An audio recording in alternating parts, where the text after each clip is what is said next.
একটা সুন্দর দৃষ্টান্ত হচ্ছে আবু লাহাবের ইতিহাস।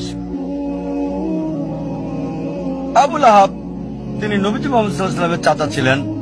এই নামটা আসলে তাকে দেওয়া হয়েছে যার মানে ধ্বংসের পিতা, আর সে ছিল নবীজির ঘোর শত্রুদের একজন। যখনই কাউকে দেখতো নবীজির সাথে কথা বলছে সে অপেক্ষা করত। যখন নবীজি চলে যেতেন লোকটির কাছে গিয়ে জিজ্ঞেস করত, নবীজি কি বলেছে? সে কি কালো বলেছে? এটা সাদা। সে কি দিন বলেছে? না, এটা রাত।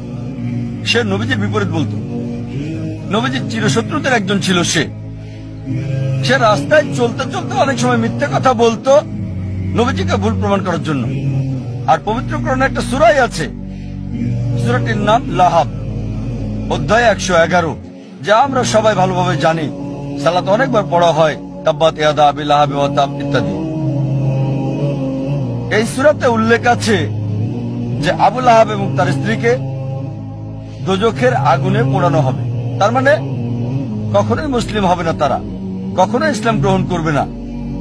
এই সূরা নাজিল হয়েছিল আবু লাহাবের মৃত্যুর 10 বছর আগে। যখন এই সূরা নাজিল হলো, একটা কাজ আবু লাহাব করলে, ইসলাম গ্রহণ করলে কোরআন ভুল প্রমাণিত হয়ে যেত। অথচ তার অনেক সাহাবী আর বন্ধুরা সেই 10 বছরের সময় ইসলাম গ্রহণ করেছিল। আবু লাহাব পরবর্তীতে 10 বছর পর বদরের যুদ্ধে মারা গেল। 10 বছর সময় হাতে ছিল তখন। এই 10 বছরের নবীজি তাকে নিয়মিত আহ্বান করতেন ইসলাম গ্রহণ করতে, তাহলে কোরআন ভুল প্রমাণিত হতো। খুব সহজ বিষয় ছিল, শুধু বললেই হতো আমি একজন মুসলিম, এতটুকুই। মুসলিমের মতো তাকে আচরণ করতে হতো না, তাকে নামাজ পড়তে হতো না, শুধু বললেই হতো যে আমি মুসলিম, যথেষ্ট। কোরআন ভুল প্রমাণিত হয়ে যেত। সহজ বিষয়, খুবই সহজ। অনেক সময় নবীজির বিরুদ্ধে মিথ্যে বলেছে, আরেকবার বললেই তো হতো, কোরআন মিথ্যে প্রমাণিত হতো। কিন্তু সে পারে নাই, কারণ কোরআনের রচয়িতা সর্বশক্তিমান ঈশ্বর। তিনি জানেন যে আবু লাহাব ইসলাম গ্রহণ করবে না। ফলসিফিকেশন টেস্ট 10 বছর, আরো ফলসিফিকেশন টেস্ট আছে, অনেক অনেক আছে এখানে। এটা উল্লেখ আছে সূরা বাকারা অধ্যায় 2 আয়াত 94 ও 95। ইহুদিদের একটি দল ছিল যারা মুসলিমদের সাথে তর্ক করেছিল আর বলেছিল যে আখিরাতের ঘর আল্লাহর সাথে শুধুমাত্র আমাদের। তাই আল্লাহ বলছেন সূরা বাকারা অধ্যায় 2 আয়াত 94 ও 95, যদি তারা বলে যে আখিরাতের ঘর আল্লাহর সাথে শুধু তাদের জন্য, তাদেরকে বলো মৃত্যু কামনা করতে। যদি তোমরা বলো নিশ্চিতভাবে আখিরাতের ঘর তোমাদের, আখিরাত তোমাদের, তাহলে মৃত্যু কামনা করো। এই আয়াত আরো বলছে তারা কখনোই মৃত্যু কামনা করবে না, কখনোই না। একটা মাত্র কাজ ইহুদিদের করতে হতো, কোরআনকে ভুল প্রমাণ করার জন্য বলতে হতো আমি মরতে চাই। সহজ ছিল, মরার দরকার ছিল না। এমন না যে আত্মহত্যা করতে হবে, নিজেরা নিজেদের স্তব্ধ করবে। একটা বিষয় বললেই হতো আমি মরতে চাই। সহজ ছিল। কোরআনকে ভুল প্রমাণ করতে বলতে হতো আমি মরতে চাই। 3টি শব্দ কোরআন ভুল প্রমাণিত হয়ে যেত। আল্লাহ বলেছেন সূরা বাকারা অধ্যায় 2 আয়াত 95 96, তারা কখনোই মৃত্যু কামনা করবে না, তাদেরকে যদি 1000 বছর বাঁচতে দেওয়া হয়। সহজ ছিল, খুবই সহজ ছিল কোরআনকে ভুল প্রমাণ করা। এই দুটো ফলসিফিকেশন টেস্ট হলো অতীতের ফলসিফিকেশন টেস্ট। আমাকে বলতে পারেন ভাই জাকির, এখন কোরআনকে ভুল প্রমাণ করতে চাই, এখন কিভাবে করব? এখন কি এটা করা যাবে? হ্যাঁ, সবার জন্য সুযোগ আছে। আল্লাহ বলেন সূরা মাইদা অধ্যায় 5 আয়াত 82 যে বিশ্বাসীদের জন্য তাদের আপনজন হচ্ছে ওই সমস্ত লোক যারা বলে আমরা খ্রিস্টান, আর ঘোর শত্রু হলো ওই সকল লোক যারা বলে আমরা ইহুদি আর মূর্তি পূজারী। কোরআন বলছে বিশ্বাসীদের ঘোর শত্রু হচ্ছে ইহুদি আর মূর্তি পূজারীরা, আর বিশ্বাসীদের কাছে লোক যারা বলে আমরা খ্রিস্টান। সামগ্রিকভাবে কোরআন সামগ্রিকভাবে কথা বলছে। অনেক ইহুদি আছে যারা ইসলাম গ্রহণ করেছে, হয়তো অল্প কিছু ইহুদি যারা খ্রিস্টানের চেয়ে ভালো, তবে সামগ্রিকভাবে কোরআন বলছে ইহুদিরা হচ্ছে মুসলিমদের শত্রু সামগ্রিকভাবে, আর খ্রিস্টানরা কাছাকাছি। একমাত্র বিষয়, কোরআনকে ভুল প্রমাণ করার জন্য পৃথিবীর সব ইহুদিরা একত্রিত হয়ে যদি বলতে পারে, ঠিক আছে চলো আমরা মুসলিমদের প্রতি ভালো হয়ে যাই কয়েক বছরের জন্য, খ্রিস্টানদের চেয়ে ভালো হবে, কোরআন ভুল প্রমাণিত হবে। খুব সহজ, পৃথিবীর সব ইহুদিরা একত্রিত হয়ে যাক 3-4 বছরের জন্য, আর মুসলিমদের বন্ধু হয়ে যাক, তাহলে বলতে পারবে কোরআনের এই আয়াত সূরা মাইদা অধ্যায় 5 আয়াত 82 ভুল।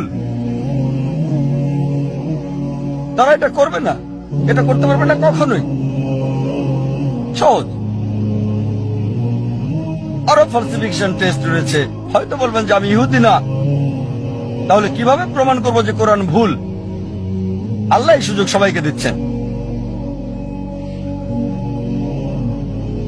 আল্লাহ পবিত্র কোরআনে বলছেন সূরা ইসরা অধ্যায় 17 আয়াত 88, তারা বলে সে এটা রচনা করেছে। চেষ্টা করো আরেকটা কোরআন তৈরি করো। তুমি মনে করো মানুষ রচনা করেছে? এর মধ্যে একটা কোরআন রচনা করো। চ্যালেঞ্জ দেওয়া হয়েছে সূরা তুর অধ্যায় 52 আয়াত 34-এ। আল্লাহ তাআলা চ্যালেঞ্জ করেছেন যে এর মধ্যে একটা কোরআন রচনা করো। কখনোই তোমরা তা করতে পারবে না। এমনকি যদি সব জিন এবং মানুষ জাতি একত্রিত হয়, তারা কোরআনের মতো আরেকটা রচনা করতে পারবে না আল্লাহর সাহায্য ছাড়া। এটা একটা চ্যালেঞ্জ। আবার আল্লাহ এই চ্যালেঞ্জকে সহজ করে দিয়েছেন। আল্লাহ বলেন সূরা হুদ অধ্যায় 11 আয়াত 13, তারা বলে সে এটা রচনা করেছে। 10টা সূরা রচনা করো এর মতো করে। সম্পূর্ণ কোরআন না, এটা কঠিন। বাদ দেন, এটা ওই চ্যালেঞ্জটা কঠিন। 10টা সূরা রচনা করো কোরআনের মতো। যে কাউকে সাহায্যের জন্য ডাকো আল্লাহ ছাড়া, কখনো এটা তোমরা করতে পারবে না। আল্লাহ চ্যালেঞ্জটাকে আরো সহজ করে দিচ্ছেন, খুবই সহজ। সূরা ইউনুস অধ্যায় 10 আয়াত 38, তারা বলে সে এটা রচনা করেছে। এর মতো একটা সূরা রচনা করো, একটা, পুরো কোরআন না, 10টা সূরা না, একটা সূরা এর মতো। সাহায্যের জন্য ডাকো তোমরা যাকে পছন্দ করো আল্লাহ ছাড়া, আর তোমরা তা পারবে না, কখনোই না, কখনোই পারবে না। এবার আল্লাহ চ্যালেঞ্জটাকে সহজ করে দিলেন। আল্লাহ বলেন সূরা বাকারা অধ্যায় 2 আয়াত 23 এবং 24-এ, আল্লাহ বলেন وَإِن كُنتُمْ فِي رَيْبٍ مِّمَّا نَزَّلْنَا عَلَى عَبْدِنَا, যদি তোমরা সন্দেহ করো যা আমি নাজিল করেছি আমার বান্দার প্রতি সময়ে সময়ে, فَأْتُوا بِسُورَةٍ مِّن مِّثْلِهِ, একটা সূরা রচনা করো কিছুটা এর মতো করে। মিন মিসলি, এটা মিসলি না, মিম মিসলি, মানে কিছুটা অনুরূপ, ঠিক কোরআনের মতো না। চেষ্টা করো, রচনা করো একটা সূরা কোরআনের মতো করে। মিন মিসলি ওয়াদউ শুহাদাআকুম মিন দুনিল্লাহ ইন কুনতুম সাদিকিন, আর সাহায্যের জন্য ডাকো তোমাদের যে কেউকে সাক্ষী রাখো আল্লাহ ছাড়া, যদি তোমরা সত্যবাদী হও।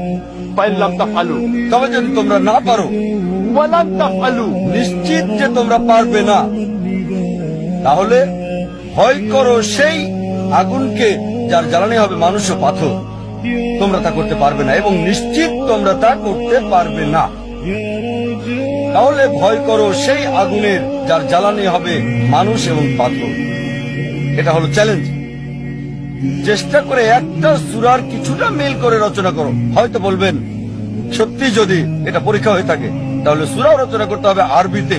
তাই বলবেন ভাই জাকির আমি আরবি জানি না, তাহলে কিভাবে পরীক্ষা অংশগ্রহণ করব? ঠিক আছে, যদি কোরআনের মতো সূরা রচনা করতে হয় এটা আরবিতে হতে হবে, ইংরেজিতে হবে না, ফ্রেঞ্চ হবে না, হিন্দি হতে পারবে না, উর্দু হতে পারবে না। অনেকে চেষ্টা করেছে, চেষ্টা করে নাই তা না, শত শত লোকজন চেষ্টা করেছে আর তারা চরমভাবে ব্যর্থ হয়েছে। তারা চেষ্টা করেছে তবে বাস্তবতা থেকে অনেক দূরে। অনেকে চেষ্টা করেছে, অনেকের কথায় বইয়ে উল্লেখ আছে, তবে তাদের সবাই চরমভাবে ব্যর্থ হয়েছে। এখন হয়তো বলবেন ভাই জাকির আমি আরবি জানি না, ইহুদিও না, কিভাবে আমি কোরআনকে ভুল প্রমাণ করব? অনেক ফালসিফিকেশন টেস্টে আছে। আর একটা কথা বলবো, সেটাতে সবার জন্য সুযোগ আছে। আলোচনা শুরু করেছি কোরআনের একটা আয়াত দিয়ে। সূরা নিসা অধ্যায় 4 আয়াত 82-তে বলা হয়েছে আফালা ইয়াতাদাব্বারুনাল কুরআন ওয়ালাউ কানা মিন ইনদি গায়রিল্লাহ লাওয়াজাদু ফি ইখতিলাফান কাসীরা, তারা কি কোরআন নিয়ে ভাবে না আল্লাহ ছাড়া যদি অন্য কারো কাছ থেকে আসতো, অন্য কারো কাছ থেকে সর্বশক্তিমান ছাড়া, তাতে অনেক অসঙ্গতি পাওয়া যেত।